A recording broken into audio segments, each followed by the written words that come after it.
Greetings. Frederick Riddle here with another episode of uh, Christian News and Views, episode 132. This is Wednesday, and we're looking at the first 100 days of Trump's administration. The media is putting out there that he's in trouble, he's in deep trouble, he's unpopular, so on and so forth. Well, how true is that? Well, I I kind of took a look at this, and in some ways, I'm looking at this just from a personal point of view.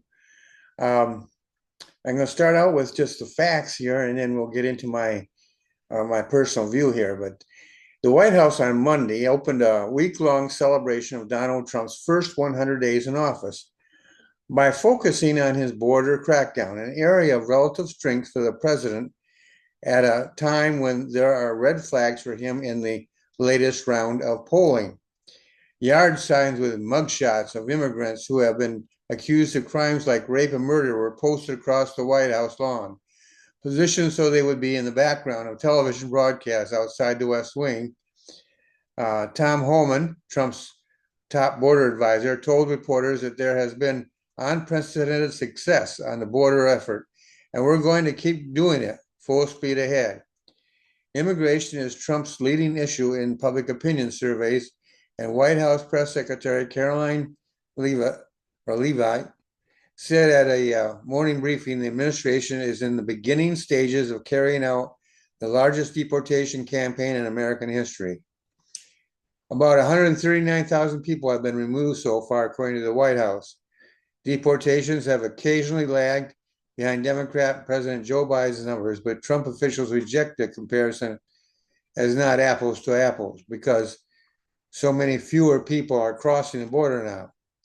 Later on Monday, Leavitt held a second briefing exclusively for new media, where Trump aligned social media influencers, asked friendly questions, and applauded at the end. Tuesday will be Trump's 100th day in office, and the Republican president plans to mark the day in Michigan, where he will hold a rally in Macomb County, an automotive hub north of Detroit. After relatively little travel so far in his team, Trump will also deliver a commencement address Thursday at the University of Alabama. Trump is also doing a number of interviews timed to the 100-day mark, including an Oval Office interview with ABC News that is to air Tuesday night. He's also talked with journalists from the Atlantic magazine, a publication that he's frequently attacked for its critical reporting. So now that's the whole thing, and if we caught it as a kind of a negative thing, they mentioned some of his accomplishment and sort of a who cares, something like that, and they overlook some things. So, so I almost threw up the first time I read this. Mixed in with the news was total bias, manipulated facts, and outright lies. For example, the portion that dealt with immigration was treated as non-important compared to the rest of it. Sure, they gave time. They said some things, quoted some things, but it was like I said, it was so what type of reporting. That so what is to American people very, very important. The numbers of immigrants coming in over the wall. Well, not over the wall, but they were coming. Well, some were coming over the wall, I think, but some were coming under the wall and then through the wall, and others were just there was no wall at all. They tore it down under the Biden administration. They just invited them in, thousands, hundreds of thousands, and so the high numbers, the exceedingly high numbers of immigration uh, number of people coming in was treated really, really vaguely. So many fewer people. That's all they can say. So many fewer people. Yes, so many fewer people. Uh, In fact, it's almost down to zero, percentage-wise down to zero. Actual numbers are very close to zero, if not zero. And so that's a major accomplishment right there. He could rest his case right there as having a successful 100 days. But that's not the only place where he has been successful. The fact is that, let's see, I got ahead of myself here a little bit, but the media wants to shove this under the carpet because it is inconvenient to their agenda. But they've also been pushing the idea that President Trump's polling numbers are dropping. Well, if you look at some of the liberal polling outfits, that's probably true. Those polling outfits were wrong. I've been wrong over and over and over again when they do anything regarding Trump. Gallup poll has a much better record, and it is very reliable, and he is enjoying a 98% approval rating amongst those who voted for him. So don't listen to all this negative stuff coming out. It's all part of the denial. Democrats are in denial right now. They didn't do anything wrong. No, American people, they're just too stupid to understand the truth and things of this nature. So that is one of the things in which has been talked about, and you can set that aside. Here's another one. We hear that people are upset with rising prices. Now, I can't talk about you. I can talk about me. My personal experience has been a stabilization of gas prices. Yes, they go up and down. Under Biden, they were going up and down, and we're pressing upward. I saw them down here, and they were gradually going up. There was that constant pressure, constant pressure, constant pressure. And yes, it flexed a little bit, and then it came down. There was always that pressure. But mostly, from my perspective, it was upward. Well, when Trump came into office, we still have them up and down, but now it's pushing downward. And sometimes it drops all the way down to, or down. I'm in Florida, Port Charlotte, Florida, and I've seen the price down as low as $2.80 something, $2.80 some cents a gallon. To me, that's pressing down. When with Biden, it was always over $3. So my personal experience has been stabilization of gas prices. Still going up and down, yes, but not the downside.